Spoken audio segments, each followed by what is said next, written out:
कि रूस ने अपने टैंक्स जो हैं वो ताजिकिस्तान की सरहद पर भेज दिए हैं, तो ये तो एक और बड़ी सूरत खराब हो जाएगी।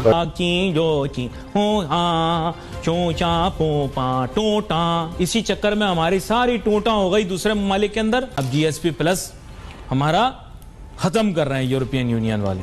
शीशा हो या दिल हो आखिर टूट जाता है, तो कहीं दिल हमारा टूट गया, कहीं हमने दिल उनका तोड़ दिया।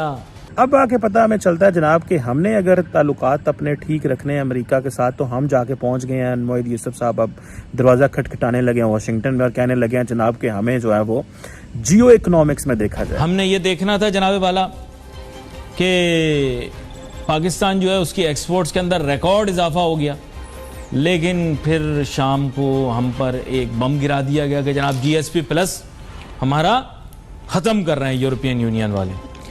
अभी मुसद्दिका हैं, गैर मुसद्दिका हैं, इतलात तो अपनी जगह हैं और ऐसा महसूस हो रहा है जैसे GSP प्लस पाकिस्तान से छिन जाएगा।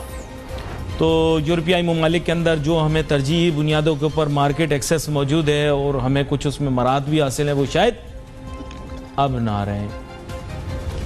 दूसरी तरफ फीपेक का हमने चर्चा तो बहुत किया था, लेकिन ज़ाहिरी बात है शीशा हो या दिल हो आखिर टूट जाता है, तो कहीं दिल हमारा टूट गया, कहीं हमने दिल उनका तोड़ दिया। अब सऊदी फॉरेन मिनिस्टर आ गए हैं, उनके साथ में डिस्कशन करेंगे, कुछ पाकिस्तान की स्ट्रेटेजिक रिपोजिशनिंग होगी। या शेख इधर तो देख ज़रा, नो टू फेक। उन्होंने फिर हमें थोड़े बहुत पैसे भी देने हैं। हमारे ऑयल की जो पेमेंट है वही बुनियादी तौर पर हमारा मसला है, उसके अंदर भी कुछ मराहत मिल जाएंगी। और मेरे ख्याल से शेख मोहम्मद बिन सलमान जो है नाइस बंदे हैं, मेरा अपना ख्याल ये पाकिस्तान की रेफरेंस से, और वो पाकिस्तान के लिए काफ़ी फेवर करने के लिए तैयार हैं अगर पाकिस्तानी फ़ायदा उठाने की पोजीशन में हो। लेकिन अफसोस की बात यह है कि पाकिस्तानी बहुत कंप्लेसेंट हैं। जैसे वो लड़की होती है ना, कभी वो परेशान होती है, कभी किसी लड़के के साथ भाग जाती है, कभी किसी लड़के के साथ नहीं, मिसाल गलत दे दी, सॉरी, ये वापस हज़फ कर दें। तो हमें जो है ना कोशिश करनी चाहिए कि हम एक जगह अपनी फोकस रखें, कभी हियाँ कभी हुमा, कभी हुमा कभी हियाँ। इस बारे में जो है हम बिल्कुल पागल हो गए। जब हमारा मूड होता है हम अरब ममालिक को बुरा भला कहना शुरू कर देते हैं, कहते हैं हम देख लेंगे, हम छोड़ेंगे नहीं, और अब लोगों को क्या हो गया है, हम यूँ हैं, हम हीरो हैं, हम डिस्को डांस, कभी उनकी गाड़ी चलाना शुरू कर देते हैं। वो देखो बत्ती जल रही, वो देखो जहाज आ रहा है, इस तरह की हरकतें शुरू कर देते हैं। फिर हम कन्फ्यूज्ड हैं। हम अपना फोकस बिल्कुल ठीक रखें, हमें किसी को बुरा कहने की ज़रूरत नहीं है, हमें इनवर्ड लुकिंग होना चाहिए। कभी अफगानियों के साथ हो जाते हैं, कभी खिलाफ हो जाते हैं, कभी उनको बुरा कहना शुरू कर देते हैं, कभी अच्छा कहना शुरू कर देते हैं, कभी व्लादिमीर पुतिन की तस्वीरें लगाना शुरू कर देते हैं, कभी वो जो ईरानी जनरल था जो पाकिस्तान में बमबारी किया करता था, क्या नाम था उसका, कासिम सुलेमानी, हैं, गली मोहल्ले उसकी फ़ोटो लगा देते हैं। ओ भाई, पाकिस्तान को उसने सही ठीक ठाक उसने ठुकाई की हुई है पाकिस्तान की। तो हम कन्फ्यूज लोग हैं, हमारा कुछ पता नहीं, कभी फ्रांस की तस्वीर लगा देंगे, कभी फ्रांस को बुरा कह देंगे। फोकस करें थोड़ा सा, अपने इश्यूज़ को रिजॉल्व करें। अभी GSP प्लस का मामला है, लेकिन ये थोड़ा सेंसिटिव मामला है, क्योंकि ब्लेस्फेमी लॉ के ऊपर एक बात क्लियर कट कह दूं कि पाकिस्तान के अंदर अवाम ब्लेस्फेमी लॉ के ऊपर बिल्कुल कंप्रोमाइज़ करने के लिए तैयार नहीं है, ना होगी। क्लियर बात कह दी मैंने आपको। अगर इस मामले पे लेन देन हुई तो मसला होगा, GSP प्लस हाथ से गया। Sir, this pressing issue, your review. जी देखिए, मैंने 2 कॉलम अभी हाल में लिखे हैं और आपको मैंने शेयर भी किया है। एक था GSP प्लस पे नज़रसानी की करारदाद यूरोपियन यूनियन की, और दूसरा मैंने बतलाया था कि FATF पे भारत का जो इन्फ्लुएंस है और हमें 3 साल से वो ग्रे लिस्ट से नहीं निकलने दे रहा है, सियासी असर रसूख की बुनियाद। और ये दोनों बड़े अहम चीज़ हैं पाकिस्तान की मईशत के लिए। आज ये बतलाते हैं, मुझे बड़ा अफसोस है कि हमें पाकिस्तान की एक्सपोर्ट यूरोपियन यूनियन पे जो लगती थी उसको ख़त्म कर दिया गया है। यानी हम ड्यूटी फ्री एक्सपोर्ट कर सकते हैं 27 यूरोपियन ममालिक को, और इस फैसिलिटी का नाम था GSP प्लस, जिसमें मैंने जब मैं वज़ीर आज़म का मुशीर था बहुत काम किया और आपकी बेशुमार प्रोग्रामों में मैं आपको बतलाता रहा हूँ।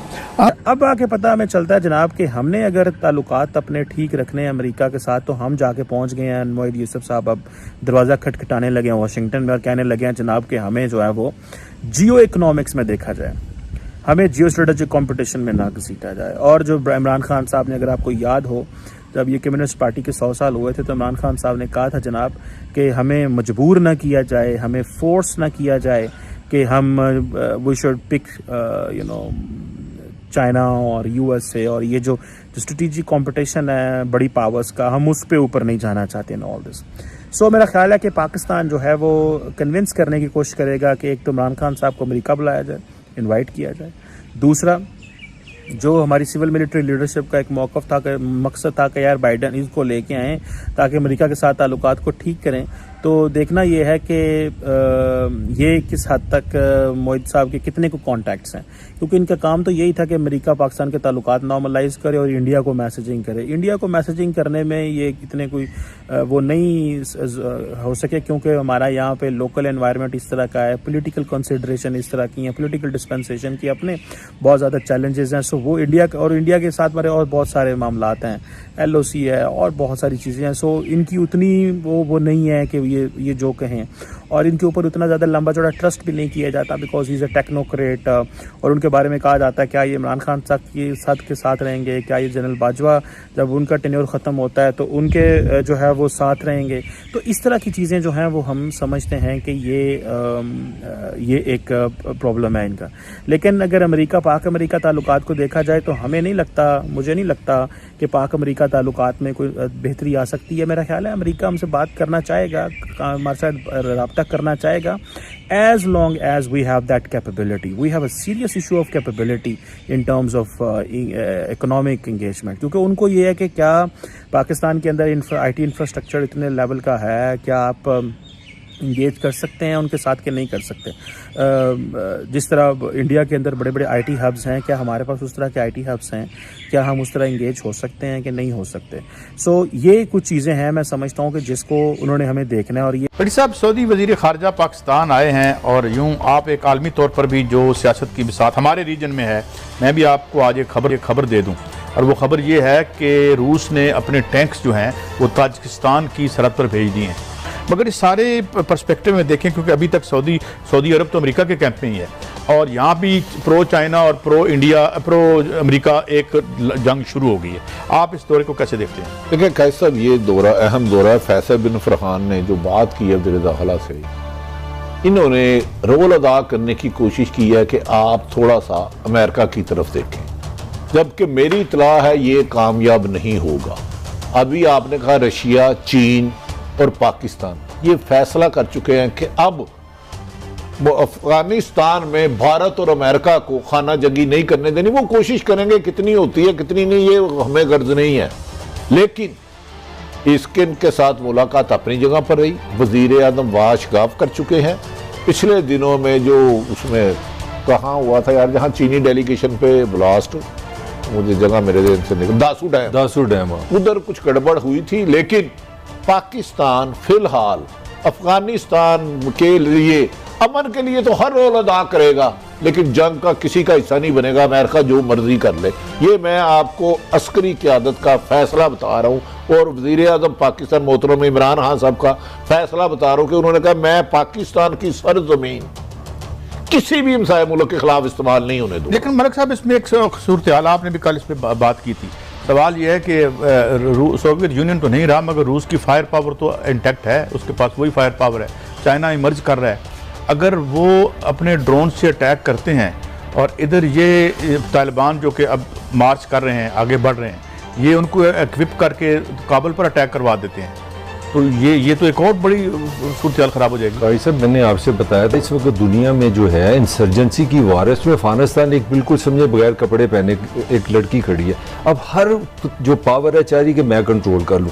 मैंने आपको कहा जो पाकिस्तान के लिए जो इशू बन रहा है, जो मेरी राय में थोड़ी सी खबर भी, पाकिस्तान रहा है कोल्ड वार में अमेरिका के साथ, ठीक है। जब कोल्ड वार में सोवियत यूनियन ने अफगानिस्तान पर कब्जा किया तो पाकिस्तान की पॉलिटिक्स के लिए या इंटरनेशनल रिलेशन के लिए कोई इशू नहीं था। हम अमेरिका के साथ गए, हमने अफगानिस्तान की अफगान जिहाद में हिस्सा लिया, वो चीज़ चलेगी। अब पाकिस्तान के लिए जो मुश्किल हुई है, जो मैं आपको शेयर करना चाह रहा हूँ, अब कोल्ड वार मुझे नजर आ रही है चाइना और अमेरिका के दरमियान। पाकिस्तान की एक 70 साल से रिलेशन है चाइना के साथ, सामने आ गया अमेरिका, अब पाकिस्तान के लिए डिफिकल्ट चॉइस है और पाकिस्तान कोशिश ये कर रहा है किसी तरह इसको बैलेंस करे तो दोनों को लेकर अमेरिका ने भी तो हमेशा हमें टिश्यू की तरह इस्तेमाल किया, वक्त जरूरत चंद पैसे दिए डॉलर और बाद में हमें फेंक दिया, हमने लिए ना, जब भी जरूरत पड़ी। नहीं वो फिर भारत के साथ हमारा भारत के साथ ही गया ना अमेरिका। भट्टी साहब ये कहना बड़ा आसान होता है। अमेरिकी वजीर खारजा मुझे याद है कोंडाली वो आई थी अपने यहाँ पे, उससे भी यही सवाल किया, उसने कहा भाई अगर तुम्हें पसंद नहीं थी तो डील हम